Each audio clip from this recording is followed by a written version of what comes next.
Sir గతంలో జగన్మోహన్ రెడ్డి పరిపాలన ఉన్నప్పుడు ఎలా అనిపించింది? కూటమి ప్రభుత్వంతో ఎలా అనిపిస్తుంది? మీకు వరకు ఎంప్లాయీస్ వరకు ఎలా అనిపిస్తుంది? సార్ ఎంప్లాయీస్ అయితే పర్వాలేదు సార్.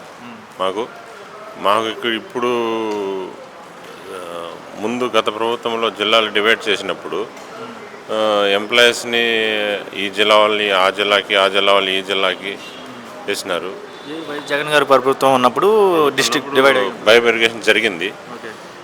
ఇప్పుడు దాన్ని ఇంప్లిమెంట్ చేశారు. ఇంప్లిమెంట్ చేసిన దానివల్ల మా తక్కువ వచ్చే జీతంలో మేము అంత దూరం పోయి బతకలేము. మా తల్లిదండ్రిని, అమ్మ నాన్నని, బిడ్డల్ని, పాపల్ని వదిలేసి అంత దూరం 200 కిలోమీటర్లు పోయి మేము అన్నమయ్య జిల్లాలో చేయలేము. మేము చిత్తూరు జిల్లాలోనే పనిచేయాలా అని చెప్పేసి మేము మీడియా ద్వారా గవర్నమెంట్ ఎంప్లాయీలు కూడా వాళ్ళ డిస్ట్రిక్ట్లో వాళ్ళ లొకేషన్లో చేయడానికి కూడా లేదా మన రాష్ట్రంలో? అంటే వేరే దగ్గరికి వెళ్ళాల్సిందేనా?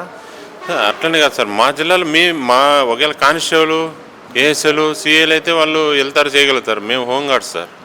హోంగార్డ్స్ మేము అంత దూరం పోయి తక్కువ జీతానికి పనిచేయలేం కదా సార్. అందుకని మీ ద్వారా మేము రిక్వెస్ట్ చేసుకుంటున్నాం సార్. చంద్రబాబు నాయుడు గవర్నమెంట్ ఉన్నప్పుడు ఒక దగ్గరే చేసేవారు? అక్కడే చేసేవాళ్ళం సార్. మాకు ఏ ఇబ్బంది లేదు. అప్పుడు జగన్ గారు వచ్చిన తర్వాత ఆల్టర్నేట్ అయ్యడం వల్ల కొద్దిగా కన్ఫ్యూజన్ వల్ల అటు ఇటు అయింది, కొద్దిగా తారుమారైంది, ఇబ్బందులు వస్తున్నాయి సార్. మరి కూటమి ప్రభుత్వం వచ్చారు కదా, ఇక్కడ అర్జీ ఇవ్వడానికి వచ్చారు కదా ప్రజా దర్బార్.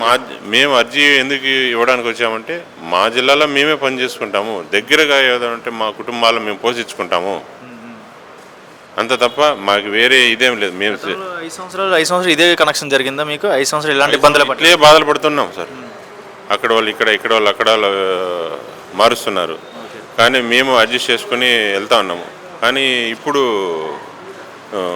పూర్తిగా ఆ పక్కకి అన్నమయ్య జిల్లాకి మార్చిన దానివల్ల మేము సార్ వాళ్ళ ఆఫీస్ దగ్గరికి వచ్చినాము. మాకు మా జిల్లానే పని చేసుకొని మీ ద్వారాతో మిమ్మల్ని రిక్వెస్ట్ చేసుకుంటున్నాము.